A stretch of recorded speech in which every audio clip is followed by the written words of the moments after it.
গাঁও তেমনি গুস্ত নাই, এতই চিন্তা কি করা যায়? আমরা বগুড়াল শোল পুঁটি মাছ মারবার যাইয়া মায়েরা আনি বল আমি ভূগোড়া শোল। এই তুই কেন রে? শোন শোন, এই খারা দুপুরের সময় যে আড়ার মধ্যে যাচ্ছ, তোর ভূতের ভয় নাই? এখন যদি ধরে ঘাটটা মোটকে দেয় কেঙ্কা লাগবি? হেই, তুমি শুনলো না? তোমাকে দেখে ভয়ের কি আছে? তুমি তো তোমার বউকেই ভয় পাও, তোমাকে দেখে আবার ভয়। ইয়ে ভাই, এ দাঁড়া দাঁড়া দাঁড়া, এগুলো কোশ না ভাই, মানুষে শুনবি। তুই এগুলো কত কুটি বাসু? এটা তোমাকে কার্টুনে দেখেছি, তুমি তোমার নিজের বউকেই ভয় পাও, তুমি আমাকে কি করবে? ওরে আমার শোনা ভাই রে, আমি তোর কিছু করবো না ভাই। তুই এল্লার কাকু কোশ না, তোর জন্য কি করতে পারি? ওই তো ওইখানে একটা পুকুরে হচ্ছে একটা কচ্ছপ আমাকে অপমান করেছে, তাহলে তুমি ওই কচ্ছপটাকে মারো।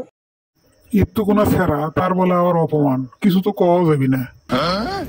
ঠিক আছে ভাই, চল এই কচ্ছপে কি আজকে মারি, এত বড় কথা তুই অপমান করে।